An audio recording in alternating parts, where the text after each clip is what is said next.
பார்ட்னராக இருக்கக்கூடியதுல நம்மளுடைய அனுமதி இல்லாமல், அதாவது சுப்ரீம் கோர்ட் ஒரு தீர்ப்பு சொல்லிருக்கு, எல்லாத்துக்குமே காவிரி மேலாண்மை நதிநீர் ஆணையத்திற்கு நிச்சயமாக அதுக்கு உறுதியான அனுமதி இல்லாமல் அந்த அனுமதி கொடுக்கப்பட மாட்டாதுன்னு காவிரி நதிநீர் மேலாணையம் ஏற்கனவே சொல்லியிருக்கு. இதை தவிர இன்னைக்கு அரசியல் செஞ்சுட்டு இருக்கிறாங்க எல்லாரும்.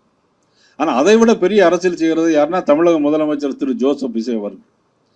நிச்சயமாக கண்டிக்கப்பட வேண்டியது தமிழக முதலமைச்சர் ஜோசப் விஜய் அவர்கள். ஆக நதிநீர் பிரச்சனை பற்றி கேரளா, ஆந்திரா, கர்நாடகா முதலமைச்சர் எல்லாம் ஏற்கனவே பேசி முடிச்சுட்டாங்க. நம்ம முதலமைச்சர் இன்னும் தூங்கிக்கிட்டே இருக்கார். ஆனா இப்பதான் 3ஆம் தேதி போகிறதா சொல்லியிருக்காங்க.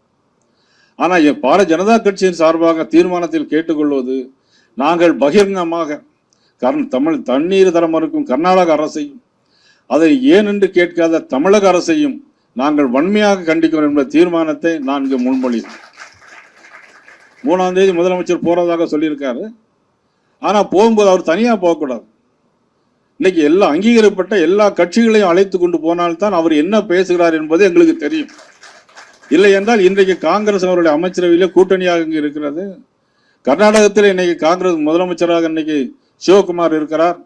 ஆக சிவகுமார் அழைத்து இவர் போகிறார் என்று சொன்னால் நட்பு ரீதியாக போகிறார்களா, நாட்டின் நன்மை கருதி போகிறார்கள் என்பது எங்களுக்கு தெரியாது. இவர்கள் என்ன பேசுவார்கள் என்பது எங்களுக்கு தெரியாது. அதனால நிச்சயமாக நாங்கள் தமிழக முதலமைச்சரை தமிழக பாரதிய ஜனதா கட்சியின் சார்பாக நாங்கள் கேட்டுக்கொள்வது, நீங்கள் கண்டிப்பாக அங்கீகரிக்கப்பட்ட அனைத்து கட்சிகளையும் கர்நாடகத்தில் கூட்டி செல்ல வேண்டும். இல்லை என்றால் சொந்த விஷயமாக போகிறார்கள் என்பதுதான் நாங்கள் கருத முடியும். நாட்டிற்கு நீங்கள் செய்தி தரக்கூடிய செய்தியாக அது இருக்கும் என்பதை நாம் வன்மையாக கண்டிக்கிறோம். ஜூன் 12ஆம் தேதி இன்னைக்கு அணை மேட்டூர் அணை திறக்க வேண்டும், திறக்கவில்லை.